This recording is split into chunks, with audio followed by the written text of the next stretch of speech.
Halo semua, jadi kembali lagi saya Made Maestro Utama dengan NIM 24150911010 dari kelas SP3A.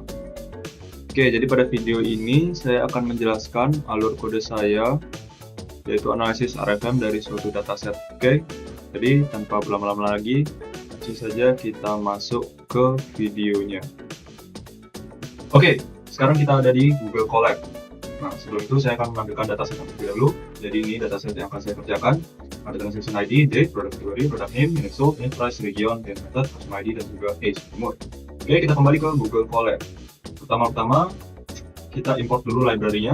Jadi library ini ya bisa dibilang sebagai alat yang akan kita gunakan untuk mengolah dataset ini menjadi suatu RFM. Oke, pertama kita import dulu library-nya. Kemudian kita import data, yaitu dalam bentuk file CSV. Jadi kita download dulu dataset ini, kemudian kita masuk ke file, kita drag ke sini, kemudian kita buat read CSV judul dari filenya CSV, sekarang. Dan untuk mengecek datanya kita cukup ketik data.add. Jadi ini akan menampilkan 5 baris data teratas di dataset kita. Oke, untuk mengecek kita ambil iPhone, vacuum, jeans, code, dan skincare set. Kita di sini iPhone, vacuum, jeans, code, dan skincare set. Oke, jadi data kita sudah sesuai. Kita lanjut ke pembersihan data. Yang pertama kita akan bersihkan dulu tipe datanya agar sesuai dan bisa kita kalkulasi nanti untuk RFM-nya. Oke, kita data.info dulu untuk menampilkan informasi tipe data tiap-tiap kolom. Oke, transaction ID dan integer. Nah, di sini saya lihat ada 3 kesalahan. Yang pertama itu di date, ya, tanggal. Tipe datanya adalah objek atau string atau teks biasa. Yang seharusnya itu adalah ada format tanggal yang benar. Kemudian di unit price. Unit price ini juga tipe datanya adalah objek, string, teks biasa. Dan tentu saja teks biasa tidak bisa kita kalikan ya, atau kita kalkulasi.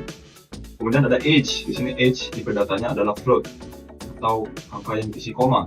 Kita bisa lihat langsung di sini ya. Age itu 28,0, 1,0. Seharusnya age kan bilangan bulat. Jadi itu harus kita ubah juga. Karena itu kita akan ubah satu-satu di sini. Date yang seharusnya bentuknya itu adalah date time 64. Nah, kita run. Kita kembali ke run, sudah di sesuai ya.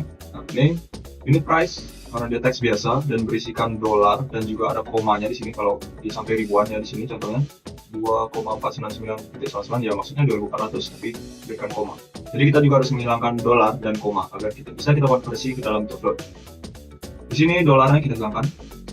Ya, di baris code untuk menghilangkan dolar, ada dolarnya di sini untuk menghilangkan koma. Cara juga. Nah, di sini untuk mengubah tipe datanya dari string atau objek teks biasa menjadi dalam bentuk float atau angka yang berkoma karena harga kan bisa ada komanya. Sekarang, dan sini juga age dari float kita ubah menjadi integer atau bilangan bulat. Oke, baca lagi. Nah, sini sudah berubah jadi float dan sini integer. Kita di sini.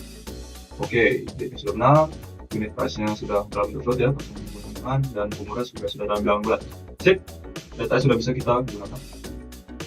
Nah, tapi sebelum itu kita juga harus cek data kosong kalau ada. Jadi pertama kita print dulu jika ada data yang kosong di tiap-tiap kolom. Kita gunakan ini. Sini terlihat transaction ID ada 0. Artinya di transaction ID itu tidak ada data yang kosong atau data yang 0. Nah, tapi di age di sini ada 5 baris data yang kosong. Kita lihat sini.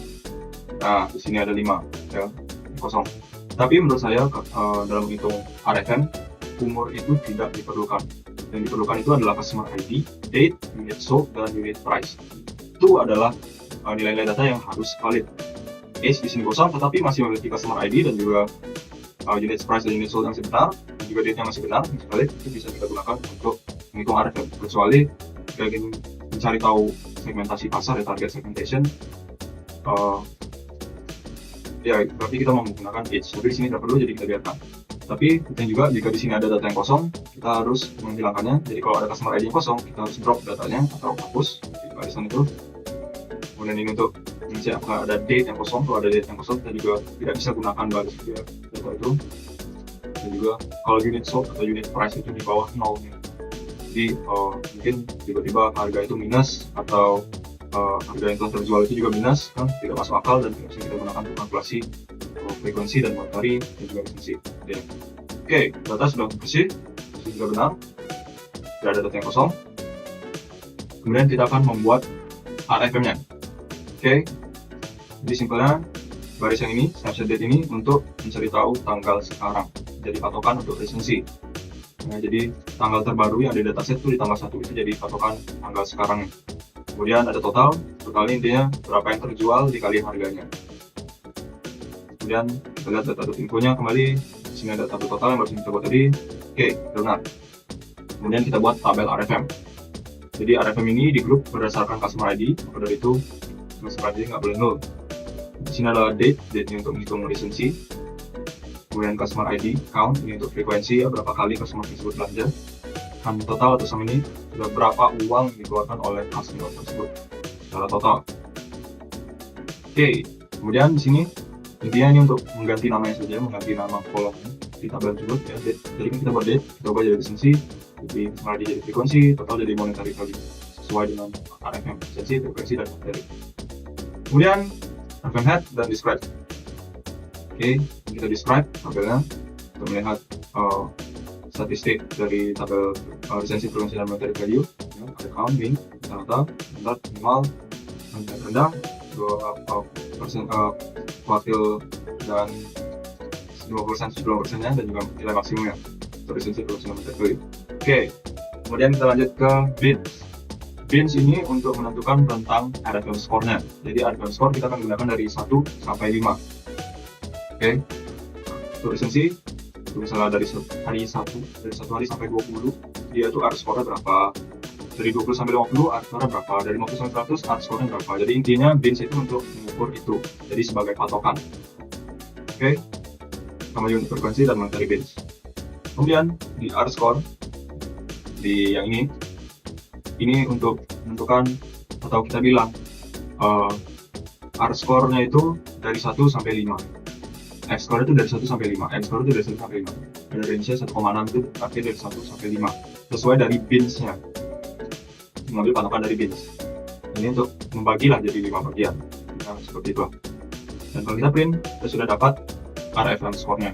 Ada R score, S score, dan score. Untuk customer ID ini, RFM score-nya 311, 214, 115, dan seterusnya. Oke, kita sudah dapat RFM score. Sebenarnya RFM sudah selesai, tapi kita akan lanjut untuk membuat diagram. Sini kita buat diagram X sama dengan RFM score, kita mengambil dari sini. Ini untuk menentukan ini dan ini itu untuk menentukan segmentasi itu berapa bagian diagram yang kita buat. Di sini kita akan membuat diagram pie. Ini untuk menentukan berapa banyak bagian yang sebaiknya dibagi di diagram tersebut. Intinya seperti itu. Oke, cluster dibilangnya di sini. Mengambil dari rata-ratanya. Jadi kesimpulannya terbaiknya adalah membuat 5 bagian atau 5 cluster. Dari sini 1, 2, 3, 4, dan 5. Maka dari itu kita akan buat cluster count-nya itu 5 cluster. Kemudian ini untuk memberikan warna untuk tiap-tiap bagian itu di diagram pie. Ini untuk menghitung total customer berapa. Ini untuk menentukan bagian-bagian dari cluster tersebut ya, berapa persen dia dapatnya. Oke, di sini untuk label dari tiap bagiannya. Customer segmentation itu ada 5 ya, champion, support, loyal customers, recent customers, at risk, dan lost customers. Berarti untuk memberikan label persentase jadi berapa persen, 20%, 37%, 26%. Nah, kemudian ini untuk membuat diagramnya. Ini untuk ukurannya. Ini untuk menentukan diagramnya, ya, plot pie. Jadi kita menggunakan diagram pie. Kita beri nama customer segmentation. Kemudian saya berikan legend ini keterangan tabel. Kemudian axis equal dan plot show. Ini untuk menampilkan tabel kehadiran, muncullah hasil tabel kita seperti ini. Judulnya ada customer segmentation, di sini ada legendnya, untuk keterangan.